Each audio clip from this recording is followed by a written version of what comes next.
All right. Hello, everyone. So today I'm going to be going over a couple of example problems from the homework. Excuse me. So your homework for today is off of the 10-3 practice problems worksheet.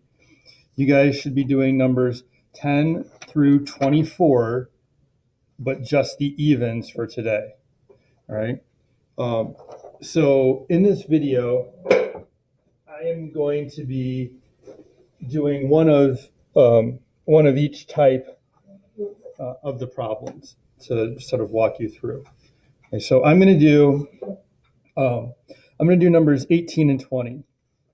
And the reason I'm starting with 18 instead of like 10 is because 18's got a little bit of a twist to it. So I'm going to work through that one, and the other ones before that should be kind of like based off of that should be a little easier then. So number 18 says, determine the empirical formula of a compound containing 2.16 grams of aluminum, 3.85 grams of sulfur, and 7.68 grams of oxygen. So we're doing the empirical formula. Okay, so the first step is to turn grams to moles. So I'm going to do 2.16 grams of aluminum, and I'm converting grams to moles. I'm using my periodic table here. It's grams to moles.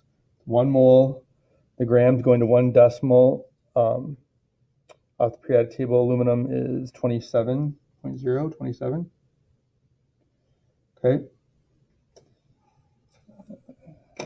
I get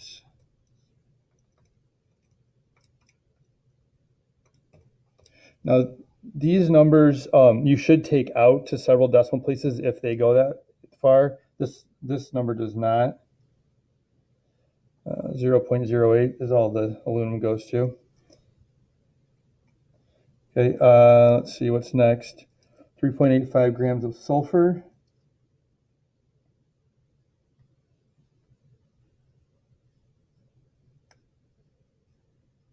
Grams to moles. Grams of sulfur are 32.1.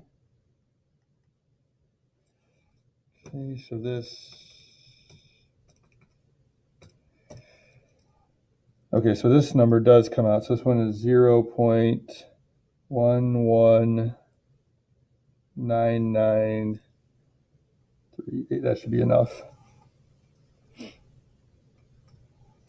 Okay. And then the last is 7.68 grams of oxygen. Oxygen is 16 for 1 mole. And this ends up being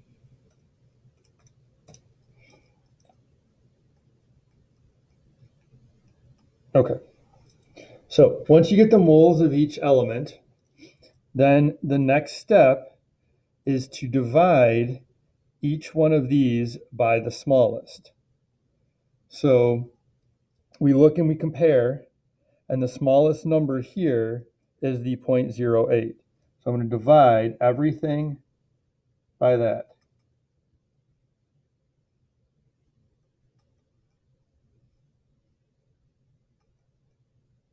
All right, this comes out to be 1.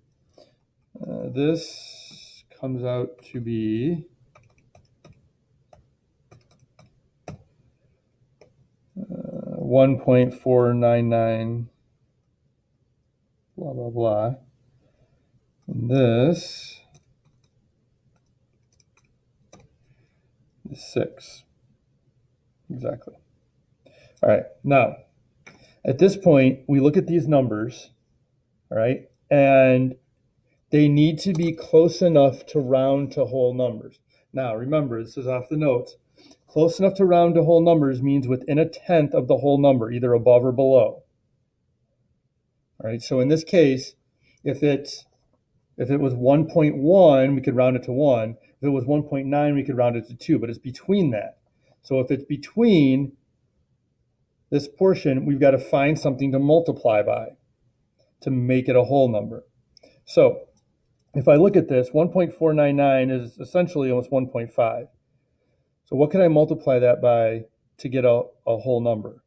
Well, the easiest one would be 2. So if I take that number, the 1.499, and I multiply it by 2, I end up with this. Okay. That is close enough to round.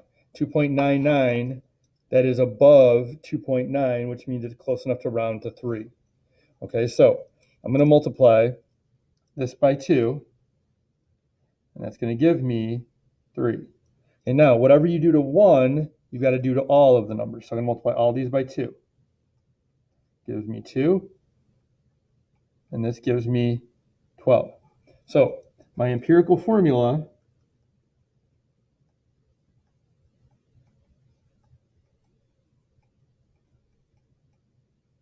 is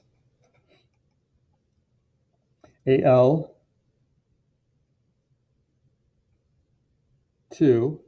remember you put these as subscripts, they're numbers of atoms, S3O12. Okay, now, if you recognize this looking a little weird or whatever, you could also technically write it like this. AL2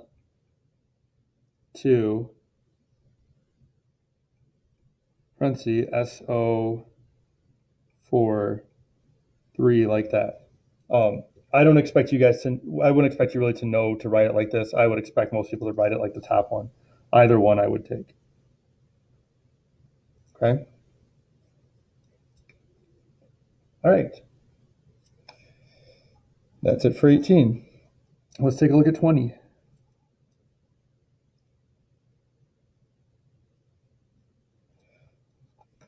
Okay, number 20. Find the molecular formula of a compound that contains 42.56 grams of palladium and 0.80 grams of hydrogen. The molar mass of the compound is 216.8 grams per mole. Okay, to find the molecular formula, we need to first have the empirical formula. Since they don't give us the empirical formula, we have to find that first, doing the same thing we did like in number 18. So we're going to start with the 42.56 grams of palladium.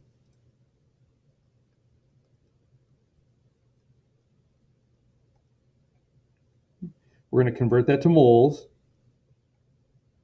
So palladium, PD, let's see, where's PD? PD is right here, it's 106.4 for 1 mole.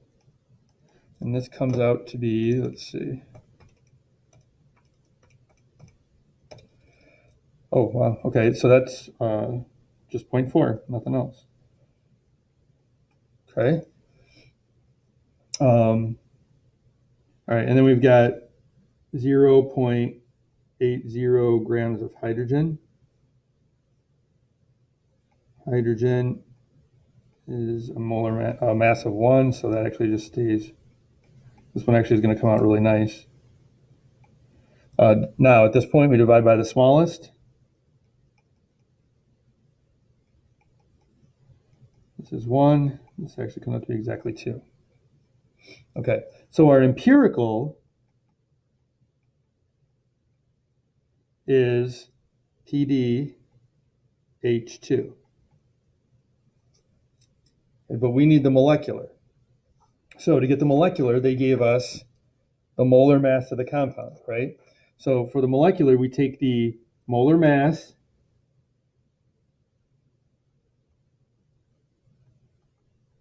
and we divide it by the empirical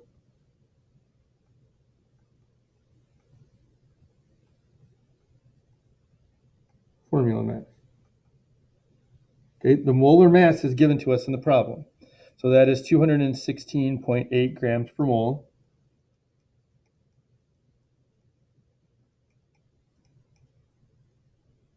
The empirical formula mass is exactly what it sounds like, the mass of the empirical formula. So that is this, the PD, there's one of them at, we already know the PD was 106.4. And you don't have to show this, figuring out the empirical formula mass. You can if you want to. I'm just showing it so you guys know what I'm doing here. Hydrogen, there's 2 of them. Hydrogen's 1, so that's 2. So we get a total of 108.4. That is our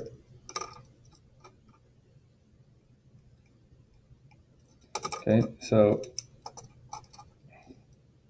this here.